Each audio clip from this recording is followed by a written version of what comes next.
খালেদা জিয়া ও শেখ হাসিনার সম্পর্কটা এখন দা কুমড়ার মতো, অথচ একটা সময় তাদের মধ্যে বেশ সুসম্পর্ক ছিল। শেখ হাসিনা তারেক রহমানের বিয়েতে এসেছিলেন, খালেদা জিয়া শেখ হাসিনার মুক্তির দাবি জানিয়েছিলেন। কারাগারে একসাথে থাকার সময় শেখ হাসিনা খালেদা জিয়ার জন্য রান্না করা খাবার পাঠিয়েছিলেন। এছাড়া তারা একসাথে গণতন্ত্রের জন্য আন্দোলন সংগ্রাম করেছেন, নিয়েছেন নিজেদের খোঁজ খবর। তবে সেই সম্পর্কটা এতটাই তিক্ততায় রূপ নিয়েছে যে দীর্ঘ 17 বছর দুজনের মুখোমুখি কোনো সাক্ষাৎ হয়নি। যে কয়েকবার ফোনালাপ হয়েছে সেগুলোতেও ছিল কথা কাটাকাটি। কি কারণে এমনটা হলো? শেখ হাসিনা ও খালেদা জিয়ার সুসম্পর্ক তৈরি হয়েছিল রাজপথের লড়াই থেকে। 1982 সালে এরশাদ বিরোধী আন্দোলনের সূচনা হলে প্রায় সব রাজনৈতিক দল আন্দোলনে নেমেছিল। তবে তারা দুজন ছিলেন ওই আন্দোলনের অগ্রভাগে। আওয়ামী লীগ ও বামপন্থীদের জোট 15 দল এবং বিএনপি ও কয়েকটি ডানপন্থী দলের জোট 7 দল গণতন্ত্র পুনরুদ্ধারে অভূতপূর্ব সমঝোতায় পৌঁছায়। 1990 সালের 6 ডিসেম্বর এরশাদ সরকারের পতন হওয়ার পর দেশের অস্থায়ী রাষ্ট্রপতি হিসেবে শপথ নেন তৎকালীন প্রধান বিচারপতি শাহাবুদ্দিন আহমদ।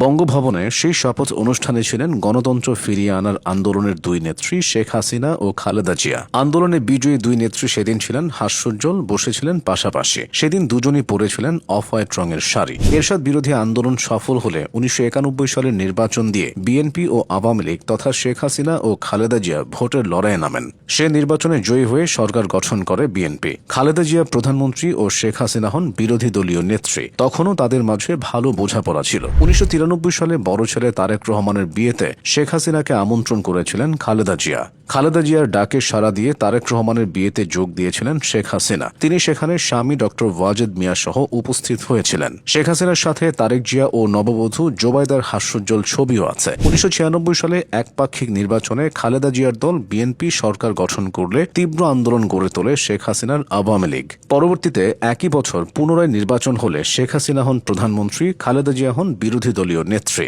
1996 সালে আওয়ামী লীগ ক্ষমতায় আসার পর 15 আগস্ট অর্থাৎ বঙ্গবন্ধুকে সপরিবারে শেষ করে দেওয়ার দিন জন্মদিন পালন শুরু করেন খালেদা জিয়া। বিষয়টি নিয়ে তখন থেকে আলোচনা সমালোচনা শুরু হয়। শেখ হাসিনা একবার বলেছিলেন, খালেদা জিয়া যখন 15 আগস্ট জন্মদিনের কেক কাটেন তখন বিষয়টা তার কাছে বুকে ছুরি চালানোর মতোই মনে হয়। যদিও সমালোচনার মুখে 2015 সাল থেকে আনুষ্ঠানিকভাবে এদিন বেগম জিয়ার জন্মদিন পালন বন্ধ করা হয়। ফেরা যাক অতীতে। 2004 সালে দেশের রাজনীতিতে সবচেয়ে তোলপাড় ফেলে দেয় আওয়ামী লীগের সভায় গ্রেনেড হামলার ঘটনা। সেখানে শেখ হাসিনা প্রাণে বেঁচে গেলেও তার দলের গুরুত্বপূর্ণ অনেক নেতা নেত্রী প্রাণ হারান। আওয়ামী লীগের অভিযোগ বিএনপি এই ঘটনা ঘটিয়েছিল। এদিকে বিএনপি বিষয়টি অস্বীকার করলেও তাদের সময় ঘটনাটির স্বাধীন ও সুষ্ঠু তদন্ত হয়নি। ফলে আওয়ামী লীগ ও শেখ হাসিনার ক্ষোভ বাড়ে। তারপরও 1-11 কালে তারা একে অপরের পাশে ছিলেন। শেখ হাসিনা বন্দী হলে খালেদা জিয়া তার মুক্তির দাবি করেছিলেন। পরে খালেদা জিয়াও অন্তরীণ হলে পাশের ভবনে বন্দী শেখ হাসিনা তাকে রান্না করা খাবার পাঠিয়েছিলেন বলে জানা যায়।